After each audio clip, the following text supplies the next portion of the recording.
Audio Jungle.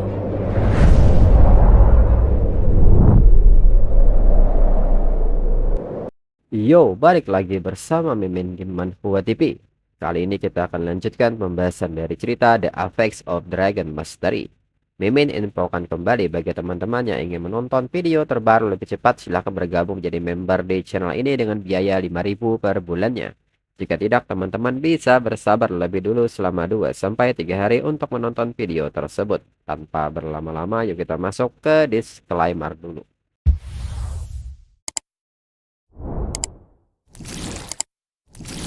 Disclaimer, silahkan abaikan hal ini jika kalian sudah mengerti. Ini peringatan mengenai konten di channel ini.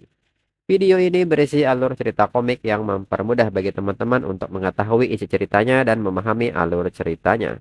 Jika ada kesamaan tokoh, tempat, maupun isu yang sedang hangat, itu benar-benar tidak disengaja. Dan peringatan bagi teman-teman untuk tidak mencontoh atau meniru perkataan maupun perbuatan yang tidak baik yang ada di video ini. Karena cerita ini hanyalah fiktif belaka. Jika mengerti, yuk kita masuk ke ceritanya. Lalu Luo Lisiu meminta Ning Xuang untuk tidak khawatir. Apapun kartu truf yang dimiliki Lufan, dia baru level 50-an. Keluarga Luo dan Ning mereka bersama-sama pasti akan mengalahkannya. Alih-alih fokus, mereka harus khawatir tentang bagaimana bersaing untuk mendapatkan spirit tampering liquid dengan Murong Seng dari keluarga Murong kelas B. Tetua Ning pun kaget mendengar nama Murong Seng. Dia adalah tuan muda keluarga Murong. Ning Xuang pun juga kaget dan bertanya apakah keluarga bangsawan kelas B juga berpartisipasi di dunia rahasia reruntuhan suci. Tetua Ning pun menyebut ini mustahil. Keluarga peringkat B tidak pernah terlibat dalam pertarungan di alam rahasia reruntuhan suci.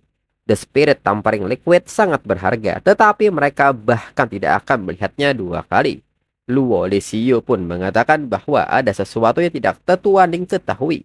2 tahun yang lalu, Murong Seng sudah mencapai level 119. Dia hanya setengah langkah lagi dari kemajuan kelima.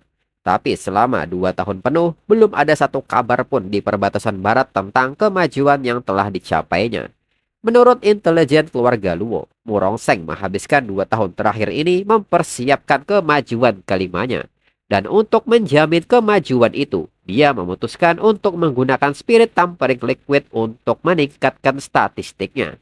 Murong Seng bergabung dengan dunia rahasia reruntuhan suci kali ini khususnya untuk mendapatkan spirit tampering liquid dan menembus kemajuan kelima sekaligus.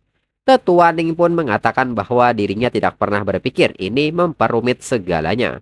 Luo Lisiu mengatakan bahkan jika Murong Seng berasal dari keluarga peringkat B, dia masih belum mencapai kemajuan kelima. Ning Xuang pun mengatakan bahwa jika keluarga Ning dan Luo bekerja sama, mereka belum tentu kalah. Tetua Ning pun bertanya soal pernyataan Ning Xuang dan mengatakan bahwa dirinya pernah bertemu Murong Seng sekali. 2 tahun yang lalu, saat itu dia dan seorang elit dari keluarga peringkat B lainnya terlibat pertarungan hebat memperebutkan wilayah Serendipity. Murong Seng membunuh orang itu hanya dengan satu gerakan. Setelah pertarungan itu, dirinya tahu meskipun level mereka sama, namun kesenjangan kekuatan mereka sangat besar. Kalau Murong Seng mengincar spirit tampering liquid, mereka hampir tidak punya peluang untuk menang. Ning Xuang pun mengatakan bahwa itu belum tentu. Alam itu punya banyak batasan. Dan Murong Seng bukan kelas tipe transformasi. Mereka tidak akan tahu apa yang akan terjadi sampai mereka benar-benar berada di sana. Luo Lisiu pun meminta Tetua Ning untuk tidak putus asa. Di alam rahasia reruntuhan suci, terkadang keberuntungan lebih penting daripada skill. Mungkin Ning Xuang dan dirinya akan menemukan spirit tampering liquid sebelum Murong Seng menemukannya. Tetua Ning meminta mereka melupakan ini. Spirit tampering liquid itu penting, tapi nyawa mereka lebih penting. Jika mereka benar-benar gagal, maka mereka harus memastikan untuk kembali hidup-hidup. Jika mereka tidak bisa mengalahkan Lufan, maka serahkan saja pada Murong Seng. Ning Xuang pun menekankan bahwa yang paling dirinya inginkan dari perjalanan keliling alam rahasia ini adalah untuk mengambil nyawa Dragon Tamer sialan itu. Lalu Tetua Ning mengatakan kepada Luo Lisiu bahwa saat mereka berdua kembali, sudah waktunya mereka menjadwalkan pernikahan mereka. Luo Lisiu pun kaget mendengarnya dan mengatakan apapun yang Tetua Ning rencanakan dirinya tidak masalah. Serta Luo Lisiu meminta Tetua Ning untuk tidak khawatir. Dirinya pasti akan menjaga Ning Xuang selama perjalanan ini. Lalu 3 hari kemudian, Lu Fan dan Wuxian pun nampak pergi ke suatu tempat dan Wuxian menyebut bahwa ini bahkan lebih jauh lagi ke perbatasan barat. Dirinya sudah tinggal di sini seumur hidupnya, tapi dirinya belum pernah keluar sejauh ini. Lu Fan mengatakan bahwa ini hanya 2000 li dari kediaman Ye. Mengapa Wuxian belum pernah ke sini? Wuxian menyebut bahwa tempat ini dijaga oleh keluarga bangsawan kelas C. Jadi bagi orang luar ini adalah zona terlarang.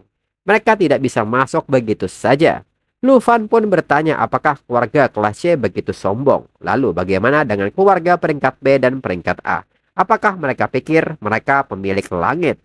Wuxian pun hanya tertawa dan mengatakan siapa yang tahu itu, itulah dunia. Dirinya tidak akan pernah bisa menjadi bagiannya. Lu Fan pun hanya menatap Wuxian dengan perasaan kosongnya lalu mengatakan bahwa dulu mungkin dirinya akan mengatakan hal yang sama. Namun di saat itu Wuxian meminta Lu Fan melihat ke depan. Itulah pintu masuk ke alam rahasia reruntuhan suci. Lalu saat Wuxian dan Lu Fan turun, orang-orang pun seketika berbisik dan meminta mereka melihat ke arah sana. Ini bakalan seru. Seseorang pun mengatakan bukankah itu Dragon Tamer dari keluarga Ye. Dirinya tidak percaya dia benar-benar berani muncul. Orang-orang pun menyebut bahwa Lu Fan di sini hanya untuk menjadi umpan meriam. Apakah Lu Fan pikir dia hebat karena telah menghabisi beberapa keluarga? Ibarat katak bodoh di dalam sumur. Mereka dengar keluarga Ning memberinya batu teleportasi hanya agar bisa membunuhnya di alam rahasia. Mendengar semua omongan ini, Wuxian dengan lantang meminta Lu Fan untuk tidak mendengarkan mereka. Lu Fan berhasil sampai di sini dengan level 65. Itu sudah cukup untuk membuat mereka iri. Lu Fan pun mengatakan bahwa itu bukan apa-apa. Dirinya sudah terbiasa menjadi pusat perhatian sekarang. Lalu Wuxian pun mengatakan bahwa kebanyakan orang di sini saat ini adalah tipe transformasi. Dan coba Lu Fan lihat ke sana. Itu adalah Yuan Jingang. Level 110 dan dia bisa berubah menjadi kera raksasa dalam pertempuran. Dan yang di sana itu adalah Li Qingfeng dari keluarga Li. Dia juga level 110 dan bisa berubah menjadi Divine Crane. Mereka berdua selain keluarga Ning adalah lawan terkuat di sini. Lalu tiba-tiba seseorang datang yang ini membuat semua orang melihat ke arahnya. Lu Fan pun menyebut bahwa akhirnya dia di sini. Orang-orang pun menyebut bahwa itu adalah Ning Xuang dari keluarga Ning dan Luo Lisiu dari keluarga Lu. Dan kini Ning Xuang pun menatap tajam ke arah Lu Fan. Begitu juga dengan Lu Fan dan Wuxian yang melihat ke arah mereka. Lalu di saat yang sama sebuah cahaya besar pun kini muncul. Dan ini mengagetkan mereka semua. Orang-orang pun menyadari bahwa akhirnya alam rahasia reruntuhan suci terbuka. Yuan Jinggang pun tertawa dan mengatakan bahwa akhirnya hari itu tiba. Dirinya sudah mempersiapkan hari ini sejak lama. Lu Fan yang memperhatikan teleportation stone-nya membenarkan hal itu. Mereka bisa akhirnya menggunakan batu ini. Yuan Jinggang yang bersiap masuk pun meminta semua orang untuk berhati-hati. Begitu mereka masuk, mereka semua akan berlutut di kakinya dan seketika Yuan Jinggang masuk lebih dulu. Dan hal ini segera diikuti oleh yang lainnya. Lu Fan pun mengatakan bahwa ini sepertinya sudah waktunya. Dirinya juga harus masuk. Lalu di saat itu Wuxian mengatakan bahwa sepertinya ada lagi yang datang. Saat orang itu mendarat, Luo Lisiu mengatakan bahwa para ahli selalu memiliki pintu masuk yang paling dramatis. Lalu para wanita di area itu seketika berteriak dan menyebut bahwa tuan muda itu sangat tampan dan menawan. Keanggunannya yang luar biasa, mereka akan dengan senang hati kalah darinya. Dan orang-orang yang menyadari ini seketika kaget karena Mu Rongsheng datang ke sini. Mereka pun bertanya-tanya bagaimana mungkin keluarga bangsawan peringkat B bisa menunjukkan diri. Wuxian pun bertanya siapa orang ini, mengapa dia berpakaian seperti itu. Lu Fan mengatakan bahwa sepertinya dia ke sini untuk alam rahasia juga. Lu Fan pun bertanya apakah Wuxian benar-benar tidak mengenalinya. Wuxian pun mengatakan bahwa dirinya sungguh tidak tahu, tapi itu seharusnya tidak mungkin. Dirinya tahu semua keluarga peringkat C yang mampu bergabung dengan alam rahasia. Wuxian pun bertanya-tanya apakah ada keluarga peringkat C yang merekrutnya. Lu Fan yang memperhatikan Mu Rongsheng menilai orang ini dirinya bisa merasakannya. Dia lebih kuat dari Ning Xuang. Lalu Li Qingfeng mendekat dan mengatakan apa yang Lu Fan harapkan dari bocah keluarga kelas D. Dia bahkan tidak kenal Mu Rongsheng. Tuan muda yang elegan itu sedang bersiap untuk kemajuan kelimanya. calon pewaris keluarga Murong peringkat B. Wu Xian pun nampak kaget saat mengetahui bahwa itu adalah Murong Seng dan bertanya-tanya, lelucon macam apakah ini? Mengapa keluarga bangsawan peringkat B mau merebut wilayah rahasia keluarga peringkat C? Luo Lisiu pun menyebut kecerdasan keluarga Y benar-benar kurang. Murong Seng jelas ada di sini untuk mendapatkan spirit tampering liquid untuk melengkapi kemajuan kelimanya. Dengan dia di sini, siapa yang mungkin bisa menandinginya? Li Qingfen menyebut bahwa dia bukan kelas transformasi. Dengan batasan alam rahasia, bahkan keluarga dirinya pun mungkin memiliki peluang. Mendengar hal ini, Lu Fan pun mengetahui satu hal bahwa Murong Seng bukan kelas transformasi. Lalu Luo Lisiu meminta Murong Seng untuk memaafkan ketidaktahuan mereka. Terlalu banyak orang biadab seperti ini di antara keluarga peringkat C. Untungnya, jaringan intelijen keluarga Luo memberi dirinya perspektif yang lebih luas. Murong Seng pun tidak terlalu menghiraukan hal ini dan seketika pergi. Luo Lisiu yang melihat respon Murong Seng menyebut bahwa sepertinya dirinya tidak meninggalkan banyak kesan. Lalu Luo Lisiu mengatakan bahwa semua orang sudah masuk. Mereka sebaiknya juga segera masuk. Namun Ning Xuang hanya diam menatap Lu Fan dan Wu Xian. Di samping itu, Wu Xian mengatakan bahwa dirinya sungguh menyesal tidak mendapat informasi tentang kedatangan keluarga peringkat B. Lu Fan harus sangat berhati-hati di alam rahasia. Lu Fan pun mengatakan bahwa itu tidak apa-apa. Tidak ada yang bisa memanfaatkan dirinya. Lu Fan pun meminta Wu Xian untuk kembali dan jangan menarik perhatian keluarga bangsawan. Wu Xian pun mengetahui itu. Dengan kekuatan dirinya saat ini sulit untuk menanggung beban keluarga Y. Tapi percayalah, sebentar lagi dirinya akan mencapai level 100 dan menaikkan keluarga Y ke peringkat C. Lu Fan pun mengerti, maka itu adalah sebuah janji. Wu Xian pun mengiyakan hal itu. Ketika saatnya tiba, keluarga Y dan dirinya akan menjadi pendukung terkuat Lu Fan. Dirinya akan menunggu kabar baik Lu Fan. Lu Fan pun mengatakan bahwa Wu Xian tidak akan kecewa. Dan seketika Lu Fan pun memasuki alam rahasia. Luo Lisiu melihat Ning Xuang yang termenung pun segera menegurnya serta mengajaknya untuk segera masuk. Ning Xuang pun mengatakan bahwa Luo Lisiu sangat berisik dan segera mengajaknya pergi. Lalu saat di dalam, Lu Fan menilai bahwa batu teleportasi itu sekarang dinonaktifkan.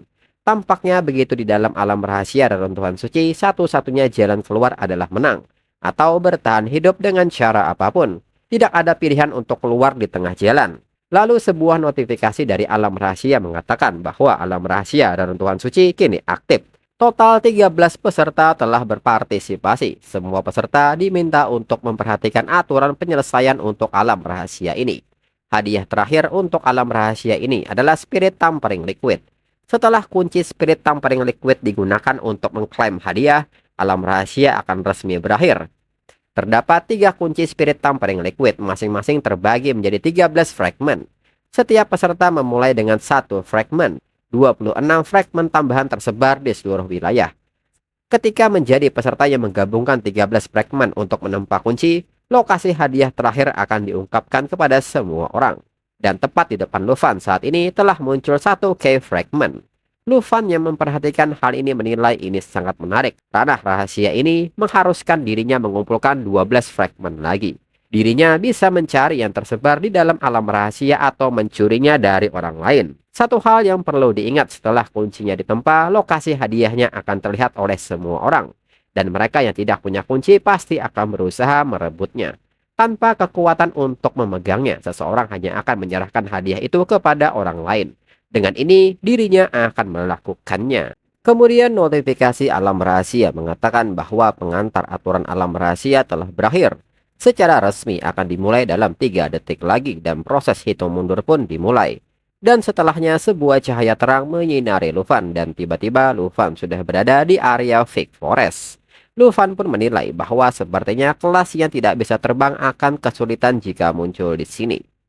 Lalu tiba-tiba seseorang datang dan mengatakan bahwa dirinya sangat beruntung untuk muncul di samping anak dari keluarga peringkat D. Lu Fan bisa dibilang hidangan pembukanya diantar langsung ke rumahnya. Dan diketahui bahwa orang ini adalah Wang Tianlang, level 105 seorang beastamer dari keluarga peringkat C. Wang Tianlang mengatakan bahwa dirinya akan senang hati menerima fragmen milik Lu Fan.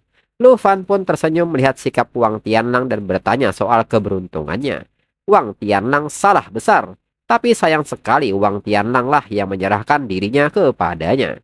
Dan di saat yang sama, Lu Fan telah mengenakan perlengkapan dari Blade Armor Dragon dan Divine Bond Dragon King. Wang Tianlang mengatakan bahwa dirinya berpartisipasi dalam alam rahasia reruntuhan suci untuk kedua kalinya. Bukankah ini tempat di mana seorang pemanggil seperti Lu Fan bisa bersikap sombong? Dan seketika, Wang Tianlang mengaktifkan skill Lord of Purgatory. Lu Fan yang melihat hal ini mengetahui bahwa pedang Wang Tianlang sebenarnya adalah armor yang bisa berubah bentuk. Dan dirinya pikir Wang Tianlang punya keahlian yang memungkinkannya menggunakan senjata di alam rahasia ini. Dalam pikiran Lu Fan menilai ini menarik karena bertemu orang yang sudah berpartisipasi di alam ini untuk kedua kalinya. Wang Tianlang pun kini segera maju dan meminta Lu Fan untuk merasakan tinjunya dengan kekuatan hampir 12.000. Namun dengan mudah Lu Fan menghentikan tinju ini. Lu Fan menghela napasnya saat mendengar atribut kekuatan 12.000 ini serta bertanya, apakah semua orang di alam rahasia reruntuhan suci selemah Wang Tianlang? Wang Tianlang pun bertanya-tanya dalam pikirannya apa yang terjadi. Lu Fan baru level 65 dan dia tidak bisa memanggil naganya. Bagaimana mungkin dia menangkis pukulannya dengan kekuatan lebih dari 10.000 dengan mudah? Lu Fan pun kini bersiap melepaskan tinjunya dan mengatakan bahwa fragmen itu nyatanya dikirimkan ke pintu rumahnya. Dan seketika pukulan dilepaskan dan menghempaskan Wang Tianlang hingga membuatnya terbang. Dampak serangan pun tidak hanya membuat Wang Tianlang terbang, namun membuatnya membentur dinding tebing berkali-kali hingga akhirnya jatuh. Wang Tianlang yang menerima luka fatal pun bertanya apakah dirinya masih hidup. Lu Fan pun membenarkan hal itu dan seketika menangkap Wang Tianlang dengan sebuah senjata Sky-Te dari Blade Armor Dragon. Lu Fan bertanya apakah Wang Tianlang terkejut. Dirinya membiarkan Wang Tianlang hidup. Wang Tianlang pun tidak menyangka Lu Fan menghancurkan armor Lord of Purgatory-nya dengan mudah. Apakah itu berarti statistiknya bahkan lebih tinggi dari 10.000 poin dan tidak mungkin dia sama seperti Ning Xuang yang punya 100.000 poin? Lu Fan seketika bertanya apa yang Wang Tianlang gumamkan. Dirinya akan memberi Wang Tianlang dua pilihan. Jadi dengarkan baik-baik. Pilihan pertama. Karena ini kedua kalinya Wang Tianlang memasuki alam rahasia ini, maka berikan fragmen milik Wang Tianlang dan tunjukkan jalan untuk dirinya. Pilihan kedua, dirinya akan melepaskan Wang Tianlang pergi dan membiarkan Wang Tianlang jatuh. Dengan peralatan yang rusak, terluka parah dan tidak bisa terbang, jika Wang Tianlang jatuh ke dalam jurang tak berdasar ini, hanya kematian yang menunggunya. Dan seketika Lu Fan melepaskan cengkramannya. Wang Tianlang seketika berteriak dan memohon ampun kepada Lu Fan untuk menyelamatkan nyawanya. Dirinya pilih nomor 1. Dirinya akan memberi Lu Fan fragmen dan dirinya akan memimpin jalan. Lu Fan pun segera menangkap Wang Tianlang dan menyebut ini lumayan. Wang Tianlang tahu apa yang baik untuknya. Dengan cepat Lu Fan menarik Wang Tianlang ke permukaan. Lu Fan pun memperingatkan Wang Tianlang. Wang Tianlang tahu apa yang terjadi jika Wang Tianlang mencoba kabur di tengah jalan. Wang Tianlang pun mengerti dan mengetahuinya dirinya tidak akan lari. Wang Tianlang pun mempersilahkan Lu Fan untuk mengambil fragmen ini dan mengucapkan terima kasih karena telah menyelamatkan hidupnya. Dirinya pasti akan membantu Lu Fan di perjalanan di depan. Lu Fan pun bertanya apakah Wang Tianlang yakin, apakah Wang Tianlang sudah tahu semua lokasi di dunia ini terakhir kali Wang Tianlang ke sini. Wang Tianlang pun mengatakan bahwa dirinya tidak berani bilang dirinya sudah menemukan semuanya, tapi setidaknya untuk peti yang dijaga oleh binatang buas, dirinya punya ide yang bagus. Di alam rahasia reruntuhan suci, peti sebenarnya sangat penting. Lu Fan tidak hanya bisa mendapatkan fragmen kunci, tetapi Lu Fan juga bisa menemukan berbagai macam barang berharga. Di antara semuanya yang paling berharga adalah 3 jenis artefak alam. Mendapatkan satu saja sudah cukup untuk mengubah jalannya pertempuran. Pertama disebut sebagai jimat alam. Jimat ini merupakan barang habis pakai yang hanya bisa digunakan di alam. Jika Lu Fan mati di alam rahasia reruntuhan suci, alam rahasia akan otomatis mengaktifkannya dan menghidupkan Lu Fan kembali. Kedua, segel batu sihir terlarang. Saat digunakan, segel ini membuka area di mana tidak ada yang bisa mengeluarkan skill, memaksa semua orang terlibat dalam pertarungan jarak dekat. Tentunya menggunakan yang lain akan membatalkannya. Ketiga, artefak terkuat, busur silang berat pemburu dewa. Tidak seperti dua yang pertama. Hanya ada satu, ini adalah senjata pembunuh terkuat di dunia. Bisa langsung membunuh apapun dengan stamina kurang dari 2 juta. Jadi orang-orang yang berpartisipasi untuk pertama kalinya hanya berfokus pada fragmen dan tidak menyadari bahwa menemukan panah berat pemburu dewa juga sama pentingnya. Mengetahui hal ini, Luffy menilai bahwa dirinya sebenarnya tidak tahu info ini sebelumnya. Tapi apakah kata-kata Wang Tianlang bisa dipercaya masih jadi pertanyaan. Tapi karena dia tahu di mana peti-peti itu berada dan peti-peti itu tetap menjatuhkan fragmen, dirinya akan mengujinya dulu. Lu Fan pun mengerti dan kembali bertanya apakah namanya adalah Wang Tianlang. Dengan ini Wang Tianlang bisa memimpin jalan. Wang Tianlang pun nampak sangat senang dan mengucapkan terima kasih. Wang Tianlang meminta Lu Fan untuk percaya dirinya pasti akan membantu Lu Fan mendapatkan spirit tampering liquid. Kemudian kini Wang Tianlang membawa Lu Fan dalam perjalanan panjang dan mereka bertemu beberapa binatang buas yang menjaga peti. Dan tentunya tidak ada satupun dari mereka binatang buas yang bisa melawan dirinya. Tepat di mana yang dikatakan Wang Tianlang dirinya menemukan artefak alam yaitu jimat alam. Notifikasi pun menyebut bahwa ketika pemegang jimat mati di alam rahasia, item ini secara otomatis menghidupkannya kembali dengan 100% health point. Jika pemegangnya berada di luar alam rahasia reruntuhan dewa, item tersebut secara otomatis menghilang. Namun dalam pikiran Luffy saat ini, saat dirinya mulai mempercayainya, tingkah lakunya yang aneh membuat dirinya tidak bisa lengah. Dan untuk episode selanjutnya tunggu minggu depan lagi. Sekian dan terima kasih.